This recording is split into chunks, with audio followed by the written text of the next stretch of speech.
cara menjadi besar.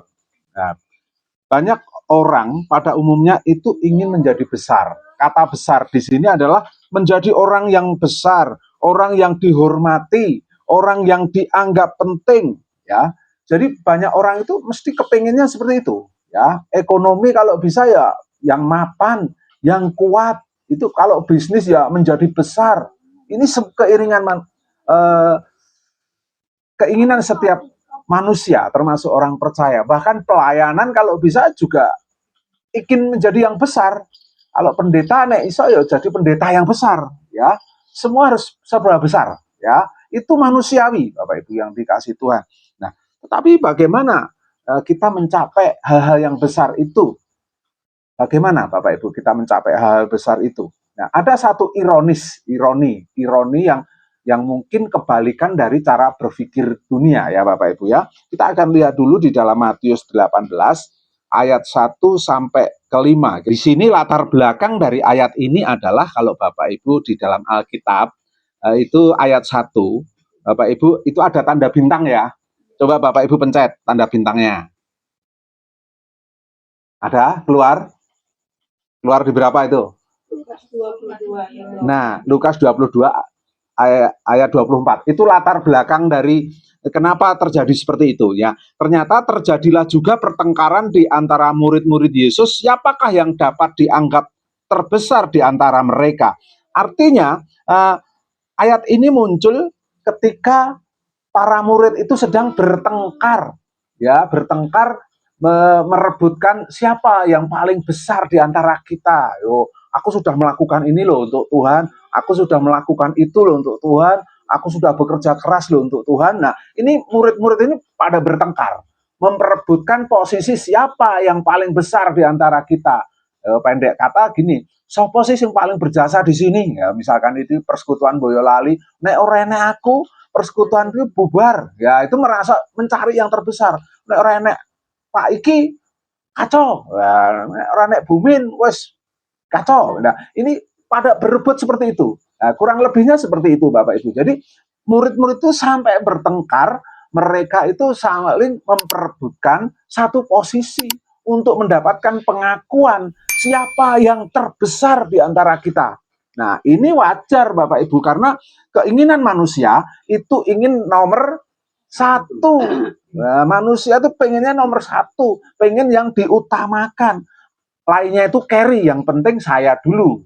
Ya, coba Bapak Ibu, ini menunjukkan satu ego yang sangat luar biasa dari setiap manusia, termasuk anak Tuhan. Coba Bapak Ibu kalau lihat Bapak Ibu berkendara, ya semua itu kepengennya duluan. Ya, kalau kita mau belok dikit, klakson dari belakang. Jadi semua itu wah nyuwun sewu kaya wong selak gebelet neng buri ka lho ya dadine pecicilan kabeh ora nom ora tua ora lanang ora wedok kabeh kepengin dhisik gitu. Kepengin dhisik. Ini tandanya apa? Ego. Nah, inilah yang menghinggapi manusia-manusia sekarang termasuk para pelayan-pelayan Tuhan. Pelayan-pelayan Tuhan juga kepengen aku yang paling besar, aku yang paling berjasa. Nah, tapi apa jawabnya Tuhan Yesus? Nah, jawabnya Tuhan Yesus itu sungguh di luar nurul ya, di luar nalar manusia ya. Jadi pada umumnya. Jadi, namun Yesus memberikan jawaban yang mengejutkan. Ia tidak menunjuk orang dewasa yang berpengaruh, melainkan dia mengambil anak kecil. Ya, anak kecil dipanggil, didudukkan seperti itu. Nah, kita akan lihat ayat ketiga. Itu yang pertama. Lalu ia berkata kepadamu, sesungguhnya jika kamu tidak bertobat dan menjadi seperti anak kecil ini, kamu tidak akan masuk ke dalam kerajaan surga. Nah, jadi untuk menegur para murid itu, Bapak Ibu Saudara dikasih Tuhan, Yesus itu mengambil ada seorang anak kecil dipanggil di situ, didudukkan di situ, lalu Yesus mengatakan, nah, aku berkata kepadamu, sesungguhnya jika kamu tidak bertobat dan menjadi seperti anak kecil ini. Nah, bagian yang pertama, untuk masuk kerajaan surga, ternyata harus bertobat dan menjadi seperti anak kecil. Nah, jadi Bapak Ibu harus menjadi seperti anak kecil, tapi bukan bayi rohani ya. bukan Kristen kanak-kanak ya. Jadi ada beberapa hal yang bisa kita teladani dari seorang anak kecil. Ya. Jadi kita bisa melihat bahwa anak kecil, ya Bapak Ibu ya, pelayan Tuhan, hamba-hamba Tuhan, jemaat guys Boyolali, ya, itu harus seperti anak kecil dalam tanda kutip ya, engko terus sithik-sithik engko dadi koyo cah cilik do rewel gitu. Enggak, maksudnya anak kecil di sini kita lihat karakter anak kecil. Kita lihat yang positif ya, bukan anaknya suka rewel, tidak. Maksudnya seperti itu. Jadi anak kecil itu sederhana dan tulus.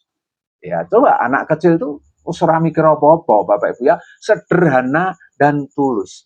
Jadi jemaat Tuhan itu harus sederhana dan tulus. Anak kecil itu apa adanya, ya, tidak banyak menuntut. Coba anak kecil ini kasih pakaian seadanya, ya nggak nuntut. Terus kayak klambi koyo wewe gombel ya ora apa-apa, pede aja ya.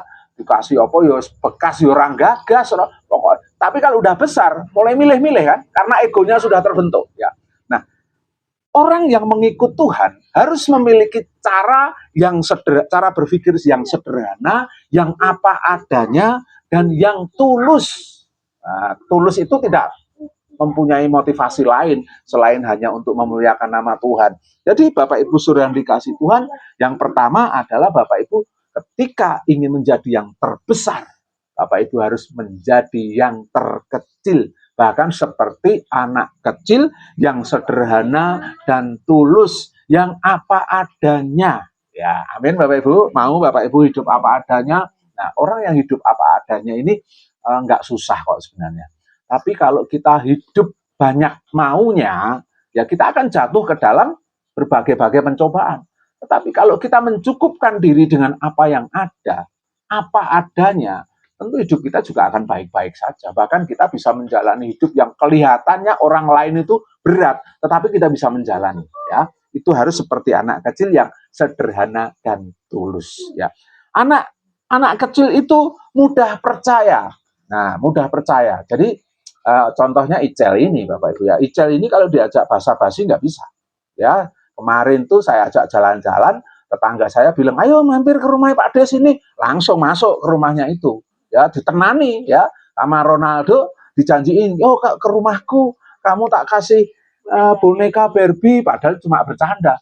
Sampai rumah tantrum, ayo ke tempatnya Ronaldo, Sampai saya bilang, kamu dibohongin. Enggak, dia baik gitu loh ya. Dia baik, dia mau ngasih aku boneka Barbie gitu loh. Ya, sampai saya akhirnya tegur itu. Ya, namanya anak muda ya, saya tegur. Jangan, anak saya itu enggak bisa diajak basa-basi kayak gini. Kenapa anak itu seperti? Karena dia mudah percaya. Ya. Nah, Bapak Ibu harus mudah percaya kepada Tuhan. Ya. Tapi sayangnya apa? Kita itu tidak mudah percaya kepada Tuhan. Kita harus seperti anak kecil yang mudah percaya. Nah, maksudnya itu ya. Kita harus mudah percaya kepada Tuhan yang memelihara kita. Kalau Tuhan itu berkata, jangan kamu khawatir, kamu harus tidak khawatir. Ya, kalau Tuhan berkata, kamu pasti diberkati, ya percayalah pasti Tuhan mau memberkati kita. Sayang sekali Tuhan ngomong jangan kamu khawatir, tetapi kita tetap khawatir. Jadi artinya apa? Kita kurang percaya ya. Nah, malam hari ini kita belajar seperti anak kecil yang mudah percaya. Kita punya Tuhan yang tidak pernah berbohong. Tuhan itu beda sama manusia-manusia yang cuma basa-basi, Bapak Ibu ya. Tuhan itu ya, tidak, ya. Perkataannya ya dan amin. Jadi ketika Tuhan ngomong apa, kita harus percaya. Amin, Bapak Ibu. Saya nanamkan kepada anak saya begini waktu bekerja, Tuhan itu akan membawa kamu menjadi kepala dan bukan ekor. Ya, itu janji Tuhan. Ya. Nah, artinya begini, bukan berarti besok jadi kepala cabang gitu. Tidak. Artinya kamu akan menjadi orang yang berpengaruh di dalam lingkunganmu. Itu yang Tuhan mau dalam hidup kita. Jadi kita nggak akan jadi selamanya jadi ekor. Tetapi untuk mendapatkan itu semua, mungkin kamu harus jadi ekor dulu. Mungkin kamu harus jadi paling bawah dulu. Nah, kalau banyak mengeluh, banyak menghujat, banyak berontak, ya kita rencana Tuhan tidak akan pernah terjadi. Ya, kalau Tuhan sudah mengatakan kamu tidak akan menjadi, kamu bukan lagi ekor teman-teman kepala, Tuhan sudah ngomong, ya kita harus percaya. Tuhan pasti membawa kita naik, bukan turun. Amin, Bapak Ibu. Termasuk ekonomi, Bapak Ibu. Tuhan itu akan bawa naik. Ya, syaratnya kita harus percaya 100%. Pasti ya. Kalau Bapak Ibu mulai percaya dikit aja ya, dikit, belum sempurna percaya. Tuhan sudah mulai kasih tanda dikit-dikit ya. Harusnya menjadi semangat ya. Semangat kita ya. Nah, itu Bapak Ibu. Itulah anak kecil. Terus anak kecil itu bergantung kepada orang tua. Ya, bergantung kepada orang yang mengasuhnya. Mungkin bergantung kepada ibunya, bergantung kepada kakaknya, bergantung kepada ayahnya, bergantung. Anak kecil itu tidak bisa semuanya sendiri.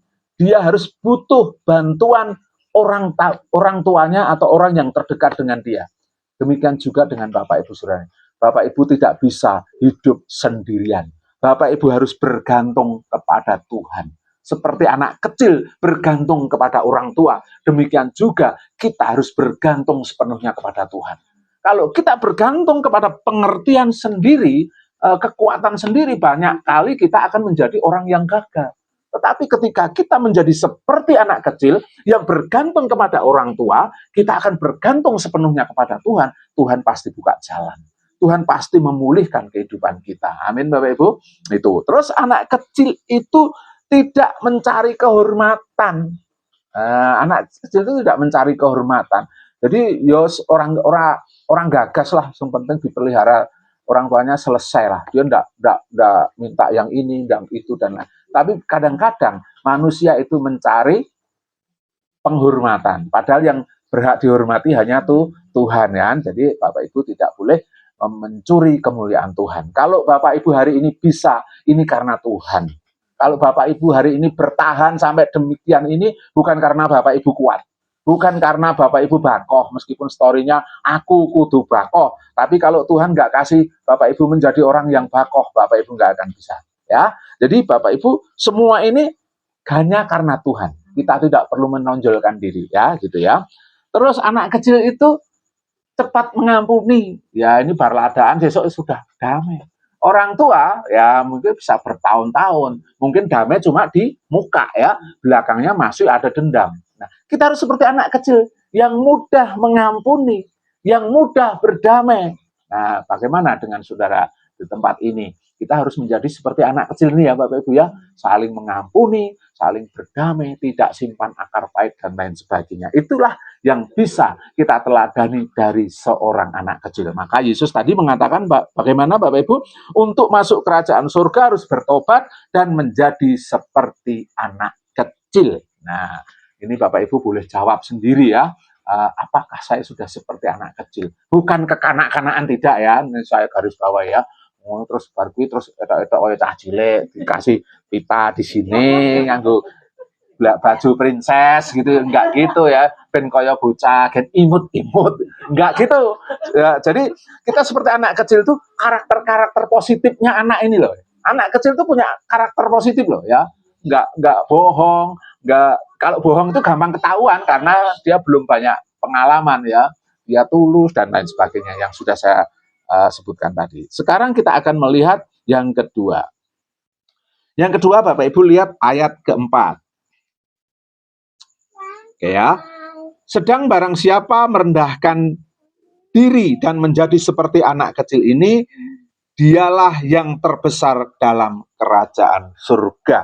Nah, Bapak Ibu untuk menjadi yang terbesar, Bapak Ibu harus merendahkan diri. Nah, dunia berkata begini, yang besar itu adalah orang yang paling kaya. Terus yang terbesar adalah itu penguasa. Yang terbesar itu adalah orang yang paling terkenal. Tetapi Yesus berkata, yang terbesar itu adalah orang yang paling rendah hati. Amin. Bapak Ibu rendah hati. Yang terbesar itu adalah orang yang mau melayani.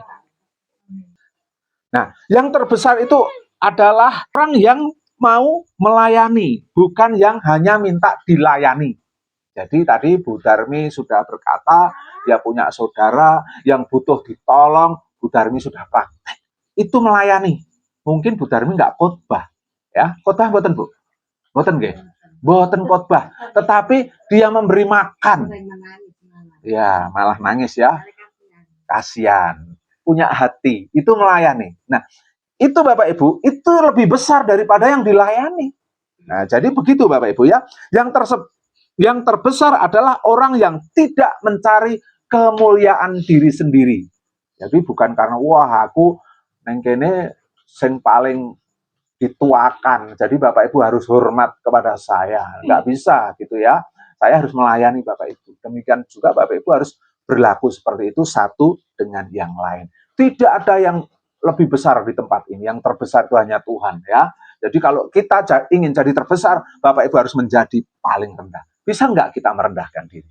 Pertanyaannya itu. Ini susah Bapak Ibu untuk merendahkan diri.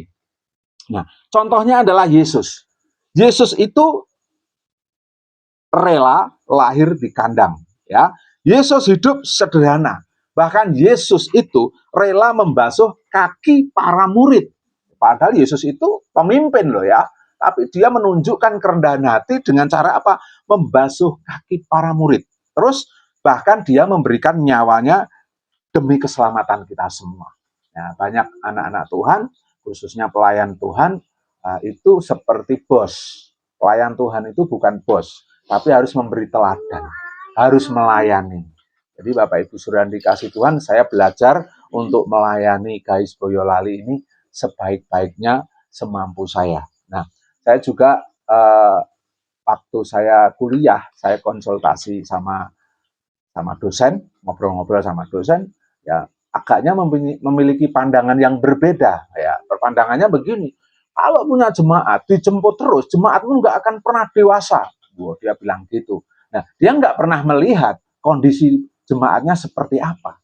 Ya, tapi firman Tuhan harus ditegakkan. Bahwa dia harus mendewasakan dan saklek gitu Bapak Ibu. Tapi kita nggak bisa. Bagaimana dengan ayat bahwa kita harus melayani? Bagaimana dengan pemimpin yang membasuh kaki para muridnya? Yesus yang membasuh kaki para muridnya. Tentu kita juga nggak bisa ya mentang-mentang pemimpin semua harus tidak mau melayani. Saya belajar dari Pak Gembala itu jemputi yang nggak bisa tentunya. Tapi setelah jemaat itu mandiri, mereka juga nggak minta dijemput itu, ya datang sendiri semua itu. Ya jadi Bapak Ibu jangan malu, jangan pekewoh. Kalau saya bisa jemput, saya akan jemput. Yang penting Bapak Ibu siapkan hati dan sregep datang gitu aja ya. Nanti toh nggak terlalu jauh kan, kecuali yang jemputnya yang Solo Tigo gitu ya, kebangetan Bapak Ibu ya, saya kan jemput yang Solo Tigo gitu kebangetan. Saya kira itu Bapak Ibu. Jadi kita harus merendahkan diri untuk menjadi yang terbesar. Terus yang ketiga, ya ini tadi sudah saya singgung semua ya. Yang ketiga kita lihat ayat kelima. Dan barang siapa menyambut seorang anak seperti ini dalam namaku, ia menyambut aku. Ya. Ayat yang ketiga, bagian yang ketiga ini adalah menyambut orang yang lemah. Ya Bapak Ibu, di situ Yesus memberikan contoh anak kecil. Pada masa itu, namanya anak kecil itu tidak diakui. Anak kecil itu haknya tidak diperhatikan. Anak kecil itu dianggap golongan sosial yang rendah. Artinya apa Bapak Ibu?